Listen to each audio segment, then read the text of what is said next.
Voilà, c'est parti pour ce temps ensemble pour répondre à une question sur l'écoute, sur la patience. Je vais peut-être reformuler la question tout à l'heure, mais je vais me représenter si jamais vous ne me connaissez pas encore, puisque cette vidéo, je la fais d'abord en direct sur Facebook et après, normalement, je la rediffuse sur YouTube aussi. Donc, si tu arrives et que tu ne me connais pas, je m'appelle Jeanne Dumais.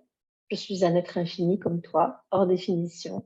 Et pourtant, dans cette vie, voilà, je me définis comme une éclabousseuse de vie, une éclabousseuse de joie, mentor healer, c'est-à-dire fée, sorcière, magicienne, guérisseuse, pour que tu puisses transcender le deuil, transcender les intensités de la vie et vraiment explorer de nouveaux espaces de lumière et de conscience. Je suis aussi canal de lumière, auteur d'un livre qui s'appelle Il va y avoir encore tellement de jours et d'un cahier qui va avec, qui s'appelle le cahier des questions, et aussi conférencière.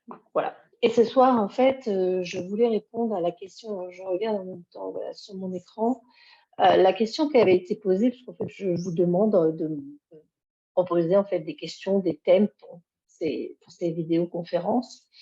Donc, c'était comment retrouver la patience et l'écoute avec les autres pour avancer dans ce monde qui est devenu si différent pour nous. Alors, le nous étant les parents en deuil de leur enfant. Alors, ben, merci pour cette question déjà.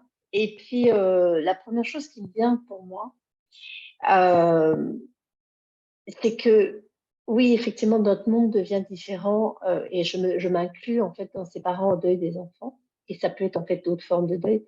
Mais finalement, il y a tellement de gens qui vivent aussi d'autres choses, qui vivent d'autres événements qu'on peut appeler dramatiques, qui vivent d'autres histoires, qui vivent d'autres différences. Peut-être des gens qui ont des handicaps, peut-être qu'il y a des tas de sortes de handicaps en fait. Il y en a qui se voient, il y en a qui ne se voient pas. Euh, des histoires peut-être de l'enfance, des histoires d'inceste, des histoires de maltraitance, toutes sortes d'histoires en fait, et qui font que le monde est différent. Alors bien sûr, côtoyer la mort de près, ça change effectivement le monde, mais il y a plein d'autres choses aussi qui changent le monde. Donc effectivement, on peut percevoir le monde de manière différente, mais il y a tellement de gens qui peuvent percevoir le monde de manière différente aussi. Donc je voulais remettre ça en perspective aussi, parce que c'est important de ne pas l'oublier. Et l'autre jour, je partageais ça dans une publication où j'étais assez vulnérable et je partageais un moment, voilà, ce que j'appelle un grand vague à l'âme, ou une grande lame de fond, ou une grande vague en tout cas, qui n'était pas très agréable l'autre jour, et où je partageais que finalement, ben, j'étais dans la rue, bonsoir Estelle, j'étais dans la rue et que finalement je me disais mais les gens ne savent pas ce que je vis, ils ne savent pas ce qui se passe pour moi. Donc c'est un petit peu ce que j'avais aussi noté une fois. Je dis j'ai un très grand front, alors je dis je voudrais que ce soit écrit sur mon front, mais pas pour que les gens me stigmatisent et m'enferment là-dedans, mais pour qu'ils sachent et puis qu'ils puissent savoir aussi que ça m'empêche pas non plus de vivre, de sourire, de vivre autre chose. Donc c'est un peu tout ce paradoxe entre l'envie que les gens le sachent et qu'ils sachent qu'on voit les choses autrement et qu'on a de la perspective et qu'on a vécu des choses. Et en même temps, on n'a pas non plus envie que les gens le sachent pour nous enfermer, justement nous enfermer dans une définition. Alors c'est pour ça que j'aime bien me présenter comme être infini hors définition, donc de pas être enfermé dans la définition et de ne pas être stigmatisé en tant que parent en deuil de l'enfant, en tant que parent d'un enfant handicapé, en tant que frère et sœur de quelqu'un qui est en deuil, en tant que, je ne sais pas, en fait, tout ce qu'on peut avoir vécu, en tant que femme battue, en tant que toutes les humiliations que certains enfants, que certains adultes peuvent subir.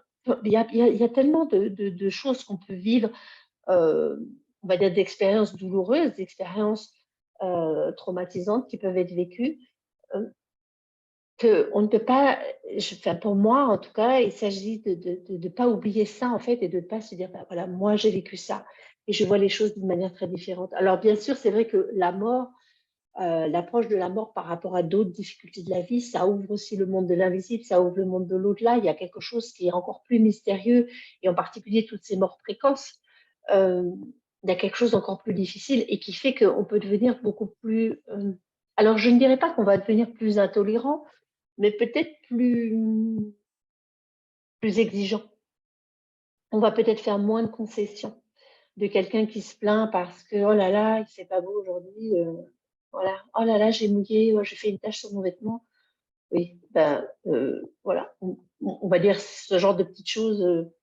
Des gens qui se tracassent pour des petites choses, entre guillemets, ça va peut-être être, nous demander un petit peu plus de patience de temps en temps. Et en même temps, c'est de se dire, euh, la perspective, finalement, quand je suis avec les autres, qu'est-ce que je sais d'eux? Qu'est-ce que je sais de ce qu'ils ont vécu, eux? Et qu'est-ce qui est possible pour moi ici? Alors, c'est en même temps avoir de la bienveillance, de la tolérance déjà, en fait, envers soi-même. Et peut-être qu'avant d'avoir de la patience et de l'écoute avec les autres, c'est déjà avoir de la patience et de l'écoute avec soi-même. Ah ben voilà, Cathy, tu es là, super. Ah, ça me fait plaisir. Donc, vraiment déjà avoir cette patience et cette écoute avec nous-mêmes. D'accord? Donc, effectivement, le monde est différent, mais pour plein de monde, il est différent. Et en fait, c'est aussi se permettre qu'il change encore et qu'il devienne encore plus différent parce qu'on va ouvrir d'autres perspectives. Parce qu'au départ, on peut être dans la douleur, on peut être dans la souffrance, on peut être dans le manque. Et après, en fait, ça va peut-être évoluer. Donc, c'est aussi se permettre que ça change et que ça devienne différent tout le temps. Et que chaque jour, en fait, notre monde soit différent. Et c'est se permettre aussi que les autres changent. Donc, en même temps, peut-être avoir déjà la patience et l'écoute avec soi-même et peut-être après pouvoir l'offrir aux autres. Et je crois que c'est, euh, en tout cas dans les premiers temps et même après, ce qui est important, c'est déjà de se recentrer sur soi en fait. Et c'est de s'accueillir et c'est pas de mettre séparation, pardon, de ne pas mettre de séparation entre soi et les autres. C'est-à-dire, je m'inclus. Je m'inclus pour m'offrir de la patience et l'écoute envers moi-même. Et connaître aussi ses limites, c'est-à-dire que là, je ne supporte pas d'être avec du monde, ou là, c'est compliqué pour moi. Donc, comment est-ce que je peux déjà m'offrir ça, des espaces, en fait, pour moi-même, et où je laisse aussi pour les autres, et peut-être oser parler. Parfois, ça va être parfois de s'isoler, et parfois aussi, ça va être de sortir de l'enfermement. Donc, rester dans la question, en fait, qu'est-ce qui est possible pour moi pour retrouver de la patience et l'écoute avec les autres? Qu'est-ce qui est possible? Quelle énergie, quel espace, quelle conscience est-ce que je peux être? Est-ce que je peux vibrer? Quelle fréquence est-ce que je peux vibrer pour retrouver de la patience et de l'écoute, pour avancer dans ce monde aussi, avec les autres, entouré des autres?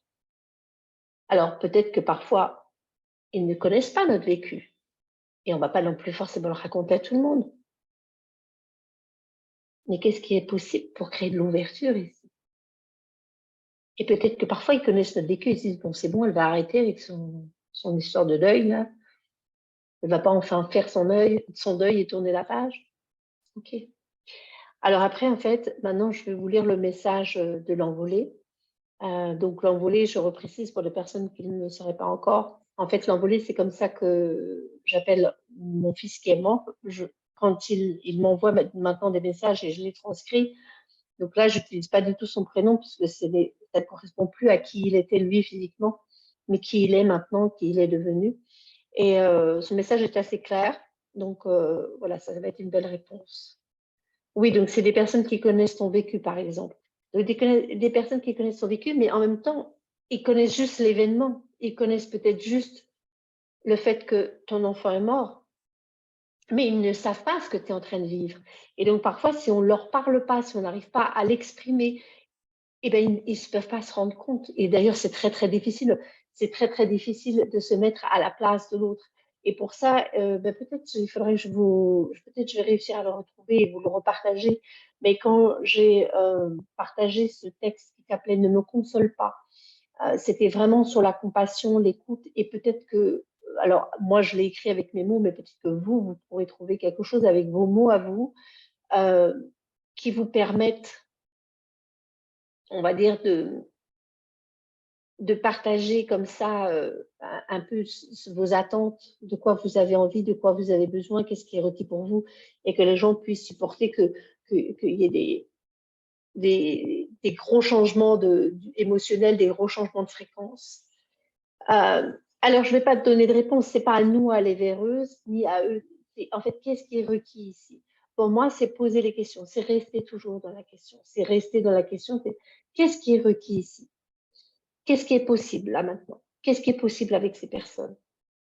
Quelle serait la plus grande contribution ici? Et en fait, c'est de se remettre toujours voilà, dans cette énergie, cet espace, cette vibration, cette fréquence, en fait, qui pourrait créer une contribution, qui pourrait créer un changement pour créer plus d'écoute, plus de patience, avancer, alors que nous, on porte ce deuil et peut-être pas les autres, et créer, en fait, re-rentrer en relation avec les autres, recréer quelque chose de nouveau avec eux. Alors, je vais lire le message de l'envolée et puis vous me direz ce qui vient après. En fait, c'est trouver l'équilibre, le paradoxe, et encore une fois, il n'y a pas non plus de réponse claire et absolue. C'est en fonction de chaque journée, et c'est pour ça que c'est important de rester dans la question. Qu'est-ce qui est possible ici?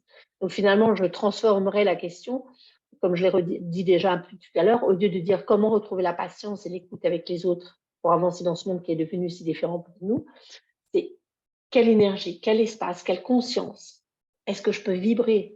Quelle fréquence vibratoire est-ce que je peux être, moi, avec mon corps, pour retrouver de la patience et de l'écoute avec les autres, pour avancer dans ce monde? Voilà. Et en même temps, se dire que les autres, c'est nous aussi. Les autres ne sont pas. Mais bon, je vais laisser le message de l'envolée qui est très parlant. Ne vous enfermez pas dans votre plainte. Nos morts vous ont ouvert l'espace de l'infini. L'infinie patience aussi, l'infinie écoute. N'attendez pas que ceux que vous appelez les autres vous entendent, ni ne vous comprennent. Détachez-vous de ceux qui vous plombent, mais ne vous croyez pas non plus séparés. Ils ne sont que des ombres de vous-même. Ne les écoutez pas. Les paroles de l'ombre sont néfastes. Restez à votre place, dans la lumière, et brillez si fort et de plus en plus fort, jusqu'à ce que les ombres s'effacent. Car en vérité, tous sont des histoires, tous sont des traumas. Mais lâchez donc toutes vos histoires et créez de la beauté. Dans la beauté, la bonté s'épanouit. Là, votre écoute bienveillante entendra les âmes lumineuses qui ne pleureront plus de chimères. Louez la beauté de la vie. Alors encore une fois, ce genre de message, c'est à laisser infuser, à réécouter. Donc vous pourrez réécouter ici dans le groupe ou sur YouTube quand vous retrouverez la vidéo. Je mettrai le texte aussi, éventuellement. Laissez infuser. Dans la beauté, la bonté s'épanouit. J'adore. Voilà. Et aller créer de la beauté. Et rester dans la question, rester dans l'ouverture et permettre aux autres aussi de changer. Et par rapport à l'écoute, je vais essayer de voir si je peux vous trouver mon texte rapidement, si je ne suis pas trop tombée sur mon ordinateur, parce que normalement, je trie relativement bien, mais de temps en temps, c'est un peu le blitz. Donc, je vais voir ce qui est possible, en fait. Je ne sais pas s'il y en a certains qui s'en souviennent, mais c'était ne me console pas, en fait. Alors, où est-ce que je l'ai mis?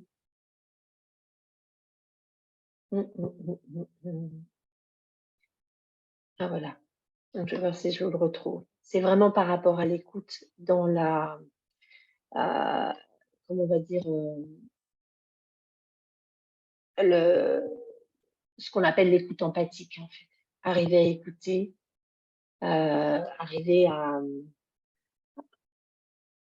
être dans ce qu'on appelle l'écoute active. L'écoute active. Alors, je suis en train de le trouver. Je vous le dis. Hop, voilà. Je l'ai là. Très bien. Hop, on regarde quand même. Donc, je vais vous le lire en essayant de regarder un petit peu. Hop, je l'ai perdu. Non, je l'ai là. Je vais vous lire ce texte aussi qui date du mois de janvier, en fait, et c'était suite à plusieurs. Il y avait une personne qui m'avait demandé, en fait, comment je peux accompagner mon ami dont le fils est mort, qu'est-ce qui se passe, etc. Et puis, j'avais entendu aux informations cette femme dont les trois enfants, enfin, c'est ce couple dont les trois enfants sont morts dans un incendie à la nuit de Noël, enfin le 24 au soir. Et une femme vraiment extraordinaire. Et je voyais tous les commentaires qui étaient marqués. Et en fait, voilà, ça m'a fait remonter tout ça. Je me suis dit, mais qu'est-ce qu'on peut dire? Qu'est-ce qu'on peut être? En fait, quel espace on peut être devant quelqu'un qui vit ce genre de choses? Mais ça peut être ça peut être, voilà, encore une fois, n'importe quel type de maladie, de handicap, de difficulté, en fait. Et là, je me suis plus passée par rapport à moi, qu'est-ce que je pouvais attendre en fait des personnes qui sont autour de moi. Et quelque part, c'est une façon, alors je l'ai dit de manière assez crue, assez crash aussi, mais c'est une façon peut-être à travers ça de faire passer le message qu'on peut essayer de faire passer aux autres en fait. Donc, vous pouvez le formuler vous avec vos mots et c'est en fait aussi demander mais quels mots est-ce que je pourrais trouver pour exprimer vraiment ce que je ressens, ce qui est requis pour moi, comment les autres peuvent contribuer pour moi ou pas. Et puis il y a des personnes avec qui ça ne fonctionnera pas de toute façon, qui resteront sourdes. Donc il y a un moment aussi, il faut lâcher un petit peu. Donc ne me console pas. Laisse-moi pleurer tout mon saoul. Laisse-moi hurler, gémir, me taire, dormir, me lever au milieu de la nuit, rire, te raconter encore et encore, me lamenter, rendre grâce, te raccrocher au nez, t'appeler à 5 heures du mat, broyer du noir, en vouloir à la terre entière, divaguer, délirer, ne pas y croire, vouloir rembobiner le film. Laisse-moi ressentir la douleur. Ne me parle pas de détachement. Ne me parle pas de paix, de joie, de douceur. Ne me parle pas de tragédie. Ne me dis pas, ma pauvre, ferme-la. Écoute-moi. Entends mes hurlements. Supporte mes cris, mes silences, mes sanglots, mon ironie acerbe, mon humour décapant, mon zéro concession, mes incohérences. Ne me console pas. Remballe tes mouchoirs à l'eau de rose. Il ne contiendrait jamais l'océan qui coule de mon corps. Ne t'apitoie pas. Ne prends pas un air désespéré, contrit, désolé. Si tu ne sais pas quoi dire, tais-toi. Ne te mets pas à ma place, tu n'y es pas. Ne te retiens pas de rire, de vivre, d'être toi. Ne m'empêche pas d'exprimer ma colère, ma tristesse, mes regrets, mes remords, ma souffrance. Accepte d'être dérangé ou barre-toi si c'est trop pour toi. Je me fous que tu sois maladroite, mal à l'aise, malheureuse. Ne cherche pas à ce que j'aille mieux. Laisse-moi être où j'en suis et traverser la tempête que je vis. Ne cherche rien, ne fais rien. Tu ne peux rien faire pour moi. Sois toi, toi-même. Et si tu t'éloignes, je ne t'en voudrais pas. Et si je m'isole, ne m'en veux pas. Peut-être je me noierai dans cette tempête. Peut-être en sortirai-je la tête haute, rincée, lavée, emplie d'une force nouvelle. N'attends rien de moi. Je n'attends rien de moi. Euh, je n'attends rien de toi, pardon. Sois simplement toi, vulnérable, démunie, avec ton cœur et ton amour. Ne me console pas. Prends-moi dans tes bras, mais ne m'oppresse pas. Laisse-moi seule si je te le demande. Viens quand je t'appelle. Va-t'en quand tu veux. Accueille-moi dans mon désarroi et dans ma joie. Ne me console pas. Aime-moi de bienveillance.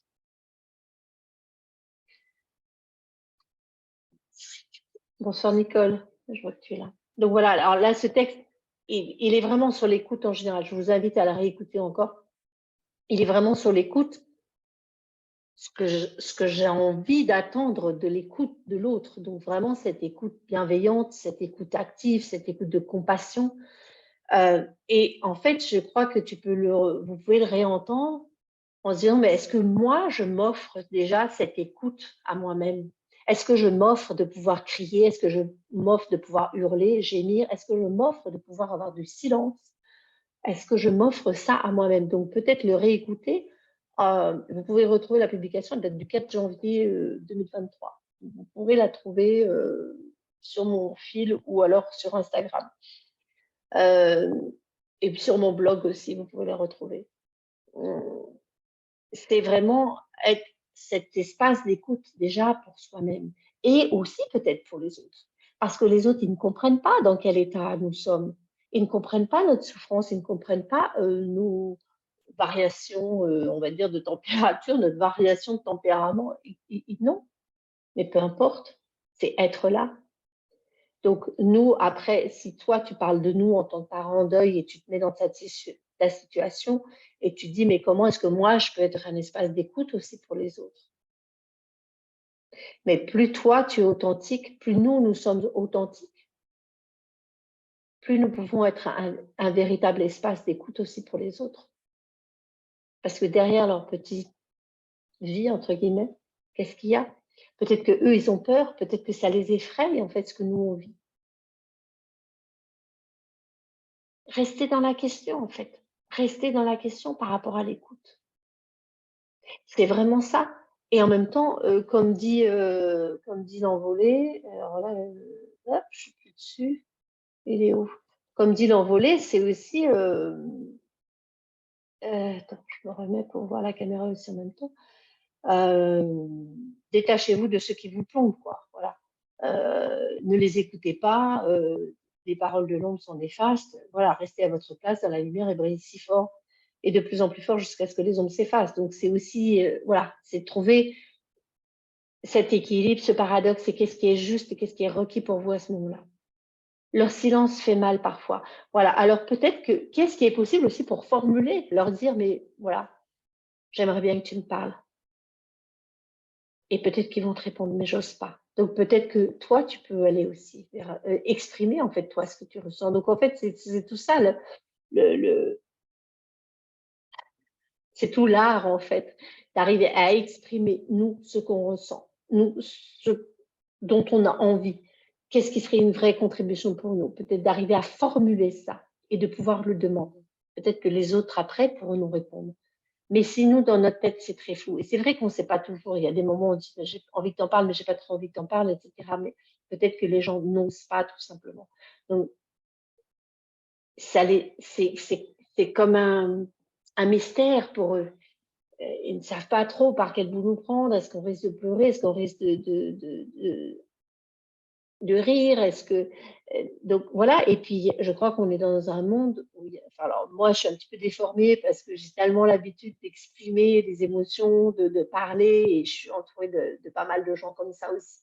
Malgré tout, je côtoie aussi des gens qui ne savent pas exprimer leurs émotions. Et puis bon, on va pas non plus exprimer ses émotions partout, avec tout le monde, dans tout lieu, non. On peut aussi garder un peu de discrétion, un peu de vie privée en tout cas. Mais en fait, je crois que tout ça, c'est un manque parfois de simplicité. Heu et et si on peut déjà exprimer en soi: «Ben voilà, là, je me sens pas bien. Là, j'aimerais bien que tu m'appelles, mais là, je vais peut-être raccrocher». Voilà, c'est un peu ce que je dis dans «Ne me console pas». Bon, bah, là, OK, je vais peut-être t'appeler à 5 heures du mat et puis sinon je vais te raccrocher au nez, quoi. Donc on peut c'est aussi accepter cette incohérence, ce chaos dans lequel on peut être, hem et en fait avoir l'honnêteté de le dire finalement. «Ben là, j'aimerais bien que tu parles». Et te dire, donc là, ça s'apprend, ça, c'est des choses qui s'apprennent aussi en communication non violente. J'ai été formée, en fait, aux bases de la CNV. Heu, bon, voilà, c'est des choses qui s'apprennent avec, les paroles sont des silences ou bien des murs, si je ne me trompe pas, de Rosenberg. Sinon, il y a Thomas d'Assembourg aussi qui fait pas mal de choses là-dessus, mais c'est un peu comme une gymnastique, hein. Ça s'apprend, mais c'est d'arriver à exprimer, ben, voilà, moi, là, maintenant, ce que je ressens, c'est quand il y a trop de silence, quand tu ne me parles pas, c'est difficile pour moi. Et en fait, ce que j'aimerais, c'est que tu puisses me parler un peu, soit de mon fils, soit de ce que je suis en train de ressentir. J'aimerais bien que tu me poses des questions. Donc, arriver en fait à exprimer. Et peut-être que parfois, quand c'est trop confus dans notre tête, peut-être que nous-mêmes, d'arriver à se le verbaliser, peut-être de l'écrire, ça va nous aider à le formuler. Et dans ce sens-là, ben, en fait, alors je ne sais pas donner à tout le monde de le faire et moi, c'est venu comme ça, mais le fait d'avoir réussi à écrire tout ce que je vivais, tout ce que je ressentais, en tout cas dans les 3 premiers mois qui ont suivi la mort, de Louis, et de l'avoir, voilà, publié en livre, ça m'a permis en fait d'exprimer tous mes ressentis, de savoir où j'en étais et de savoir dire: «Bah, là, j'ai envie de voir du monde, là, j'ai envie de voir personne, là, j'ai envie que tu me parles, là, j'ai pas envie que tu me parles, s'il te plaît, tais-toi». Et effectivement, je suis aussi confrontée à des gens avec qui, quelque part, il vaut ne pas parler parce que si c'est pour me dire des choses, qui vont m'enfoncer, ça sert à rien. Hem Et en même temps, à accepter que l'autre, parfois, il a besoin de parler. Donc en fait, il faut revenir aux bases. La simplicité, l'authenticité, les questions, qu'est-ce qui est requis? Et oser demander, en fait, ce dont on a envie, ce dont on a besoin, oser dire, ben, là, j'aimerais bien que tu me prennes dans les bras et que tu te taises. Là, j'aimerais bien que tu parles, tu sais. Donc, je crois que finalement, la personne qui souffre ou qui est dans son handicap ou dans sa situation de difficulté, elle impressionne en fait les autres souvent. Les autres disent: «Mais je ne sais pas comment tu fais», et souvent voilà les gens qui osent pas parler à quelqu'un qui est handicapé en mais non, enfin voilà, il faut revoir, Intouchables. Hem, donc c'est oser, être simple, être simple et dire les choses. Je ne sais pas si ça répond un petit peu, je regarde si je vois de nouveaux commentaires ou pas. Et tout ça, c'est à laisser bien sûr évoluer. En fait, c'est ça, de se dire, bah là, et là, bien sûr, on part dans le cadre du deuil, mais ça peut être dans le cadre d'une séparation, d'autre chose. En fait, souvent, on se fait des montagnes pour des trucs. Mais alors, bon, voilà, c'est très facile à dire. J'ai été pendant des années très, très coincée, très mal à l'aise avec tout ça. Et c'est grâce à ça, peut-être, que je me suis mise à travailler là-dessus, à suivre des formations en communication, en écoute active, aussi en énergétique et dans d'autres domaines, parce qu'il y avait trop de malaise justement et j'avais absolument pas appris à communiquer, à parler, c'est-à-dire parler, c'est une chose, mais vraiment communiquer, déjà avec moi-même en disant: «Bon, ben, là, heu, je sais pas où j'en suis» ou «Là, oui, ben, en fait, c'est ça, donc je fais une demande» et aussi quand on fait une demande, c'est accepter que l'autre soit capable d'y répondre ou pas, en fait, de dire non ou de dire oui. Oui, la mort fait peur, la mort dérange, la mort, il ne faut pas en parler. Alors, qu'est-ce qui dit que la mort, il ne faut pas en parler? Moi, justement, j'ai choisi d'en parler. Effectivement, il y a des gens qui se sont éloignés de mon cercle. Hem, Surtout la façon dont je parle de la mort, il y a des gens, ça ne leur plaît pas non plus. Il y a des gens que ça dérange, il y a des gens que ça met mal à l'aise et juste c'est intéressant que tu partages ça, Cathy, parce que, là, dernièrement, je repensais à quelques personnes. Alors, il s'est trouvé que nous, il y a eu en plus le confinement en même temps, ce qui fait qu'il y a pas mal de gens qui se sont éloignés. Mais bon, voilà, j'avais retrouvé, c'était un groupe de personnes que je côtoyais à un moment et donc j'en ai appelé un et je lui ai dit, ben, je pensais qu'il savait en fait, que Louis était mort, mais en fait non, il ne l'avait pas appris et donc c'est moi qui ai fait le premier pas cette fois-ci et je lui ai dit: «Bah, écoute, tu le diras aux autres, personne ne m'a appelé». Ça fait peur, surtout la mort d'un enfant, ça fait peur. Si tu parles de la mort de ta grand-mère, ça passe encore, bon la mort d'un conjoint, là, mais la mort d'un enfant, c'est un truc, ouais, ça fait peur. Les gens qui ont des enfants se disent: «Oh là là, attends, elle va nous porter la poisse». Effectivement. Donc, mais en même temps, qui est-ce qui dit: «La mort, il ne faut pas en parler»? Donc qui est-ce qui te dirige? Qui est-ce qui nous dirige? Est-ce que ce sont les «il faut», les «on doit», «il y a pas», «faut pas», machin? Donc ce qui est important, c'est de rentrer dans sa puissance et de trouver une manière de parler de la mort qui nous convienne à nous et qui soit, voilà, acceptable. Alors, il y aura des gens qui ne vont pas, l'entendre, qui ne seront pas en mesure et on va changer d'entourage et c'est comme ça et c'est pour ça aussi que moi j'en parle de plus en plus pour briser les tabous en fait, pour qu'on sorte de ce tabou de la mort et qu'on puisse exprimer ce qu'il y a derrière. Donc en fait, qui est-ce qui dit: «Il ne faut pas en parler»? C'est toi qui le dis. Donc si toi tu te disais, voilà, au lieu de se dire ça: «La mort fait peur, la mort dérange, la mort» OK, donc la mort fait peur, ça c'est un état de fait. OK. La mort dérange, c'est un état de fait. Mais là, à partir de ces 2 états de fait, on peut dire: «Bon, qu'est-ce qui est possible ici? Est-ce qu'il y a d'autres possibilités? Est-ce que la mort pourrait ne pas faire peur? Est-ce que la mort pourrait ne pas nous déranger?» Donc juste poser comme ça les questions pour commencer à bouger l'énergie. Et puis après, la mort, il ne faut pas en parler, donc ça, c'est plutôt un point de vue. Heu, oui, il y a des gens peut-être qui pensent ça, mais c'est un point de vue. C'est le point de vue de certaines personnes ou c'est un point de vue sociétal, on va dire peut-être. Et là, de se dire: «Ben, en fait, qu'est-ce qui est possible pour moi, pour pouvoir parler de la mort? Et qu'est-ce qui est possible pour changer ça, en fait? Comment est-ce que je pourrais parler de la mort, d'une manière qui puisse être entendue? Qu'est-ce que je pourrais partager sur la mort?» Alors bien sûr, il ne s'agit pas d'aller parler publiquement comme moi, chacun, voilà, a des des on va dire une audience différente. Parfois, l'audience est simplement familiale, amicale, professionnelle. Mais qu'est-ce qui est possible ici? Et que parfois, heu, dans certaines circonstances, on peut trouver les gens vont se confier, ils vont parler. Bien sûr, c'est pas toujours adapté et en fait, c'est de trouver, en fait, quelle énergie, quel espace est-ce que je peux ouvrir pour pouvoir parler de la mort, d'une manière que ça puisse ouvrir des perspectives, en fait, pour moi et pour les autres. Ce genre de questions, par exemple. Une question ouverte et laisser venir. Déjà, rien qu'en transformant la mort fait peur, la mort dérange, la mort il ne faut pas en parler, avec tout ce que je viens de dire, en question, ça permet déjà de changer l'énergie, de bouger les choses. Donc à tester, à expérimenter et puis, bah, vous me dites en fait, ce qui se passe pour vous si vous testez ça et qu'est-ce qui change pour vous, en fait. Mais c'est arrêter de s'enfermer dans des didactes. Voilà, ça c'est établi, ben voilà.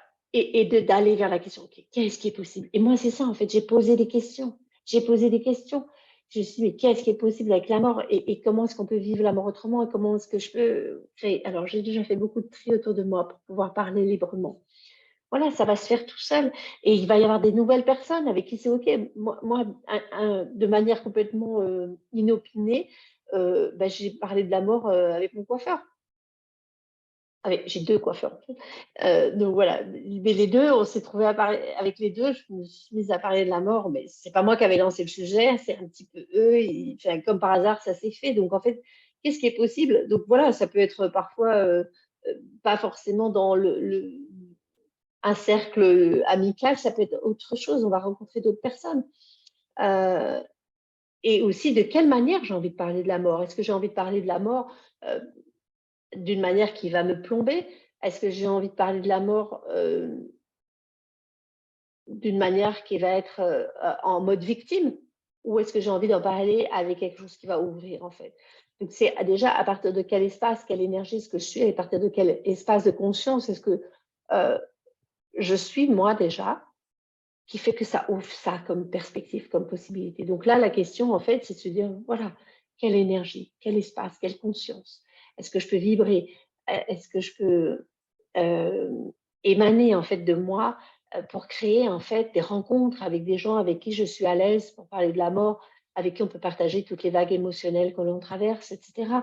Donc, il y a effectivement des groupes de parole, mais parfois, on n'a pas juste envie d'aller avec des groupes de parole, c'est juste avec déjà son entourage proche qu'on veut pouvoir être à l'aise. Et finalement, c'est avoir le plus de simplicité possible. Et puis, c'est accepter que l'autre n'a pas toujours envie d'en entendre parler non plus. Voilà.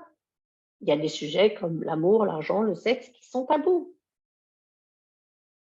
Oui, de la mort avec sa réalité. Ouais. Eh bien, en fait, euh, commence à en parler. Et tiens-moi au courant, pose les questions et tiens-moi au courant, en fait. Parler de l'amour avec sa réalité. Qu'est-ce que c'est? Comment ça se passe pour toi? Raconte-le, écris-le. Euh, trouve, voilà, il y a des espaces pour ça. Il y a des espaces pour ça. Et c'est vrai que, voilà, moi, j'ai vu aussi un peu des groupes de parents endeuillés ou des associations et je me dis, non, mais là, j'ai même pas envie parce que le discours est toujours le même. Et en même temps, j'entends très bien et je peux le comprendre. Et en même temps, pour moi, c'est insupportable au bout d'un moment. Donc, c'est créer quelque chose où on parle de la mort, mais on parle de, sans point de vue, en fait, d'une manière la plus objective possible, en fait. Qu'est-ce qui se passe? Oui, là, je ressens de la douleur. Oui, mais tiens, là, j'ai ri. Là, je capte des messages et j'ai fait beaucoup d'éclairage, pardon. J'ai pas mis de lumière et puis le soleil s'est éteint. En fait, il y a un nuage qui est venu.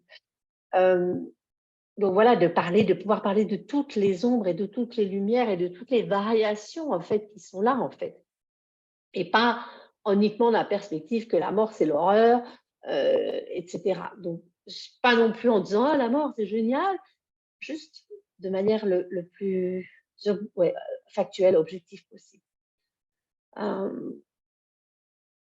Ok, donc j'espère que ça vous éclaire. Et puis, alors attends, je vais juste mettre, je vais faire une petite pause pour mettre de la lumière parce qu'on voit vraiment plus grand-chose. Parler simplement, revenir à la simplicité en fait. Revenir à la simplicité, à notre vérité. Euh, et effectivement, ce que j'ai vécu moi, je me dis, je me deviens sourde et vierge en fait à toutes les définitions, à tout ce qui se dit sur la mort et qu'est-ce que je suis vraiment en train de vivre. Ah, ça fait du bien de sentir ce bel échange. Merci.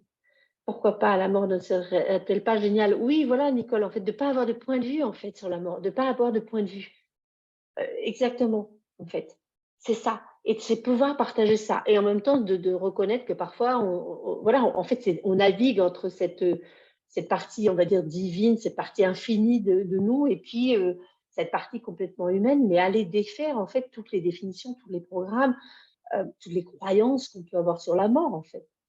Parce que moi, quand je lis, quand je vois les messages que je reçois de mon fils, waouh, c'est un truc de malade. Bon, alors oui, il y a aussi, ces moments où je me dis: «Bah, je préférerais qu'il soit là physiquement» et en même temps, bah, en fait, me dire: «Beh, voilà, j'ai pas de point de vue.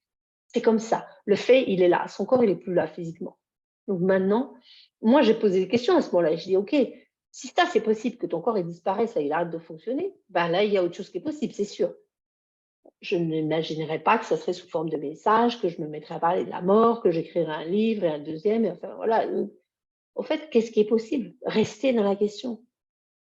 Et si la mort, c'était pas quelque chose ni de bien ni de mal, en fait, que c'était juste un passage, c'est tout. C'est ce que c'est d'ailleurs. Donc c'est sortir aussi en fait, de ce qui est convenu, surtout dans notre société judéo-chrétienne française sur la mort. Enfin, voilà, il y a quand même beaucoup de choses à lâcher, en fait. Il y a vraiment beaucoup de choses à lâcher. Et vers ça, en fait, c'est déjà s'écouter soi-même.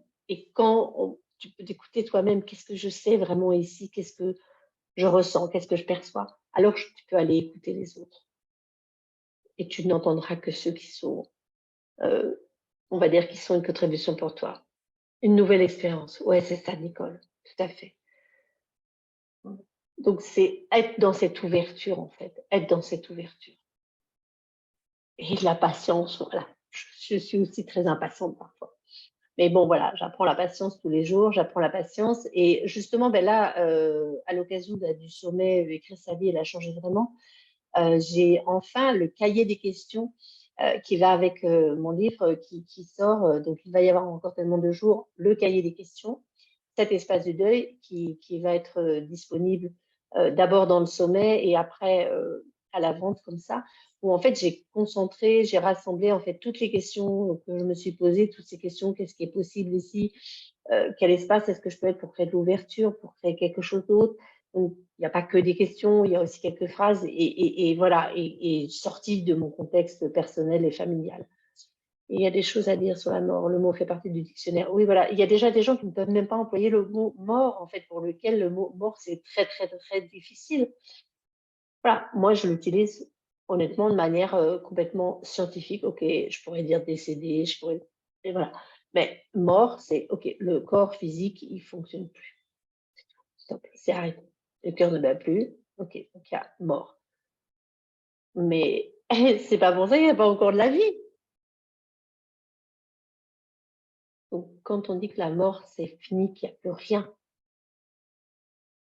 qu'est-ce que tu sais en fait? Voilà, qu'est-ce que je sais?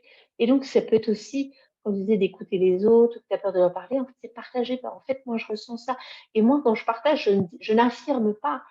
Je partage, en fait, qu'est-ce que je ressens et ça reste sous forme de question, en fait. Je n'ai aucune certitude sur ce qu'il y a après. Par contre, j'ai cette expérience. Voilà, j'observe ça. J'observe. J'observe que je capte des messages. J'observe certains signes. J'observe d'autres choses. J'observe aussi que parfois, c'est. Bon, voilà. Parfois, c'est des jours béants, comme je l'appelle.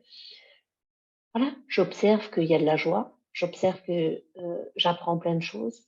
J'observe que je reçois autre chose, que j'observe qu'il y a de la lumière. J'observe que je ne suis pas seule.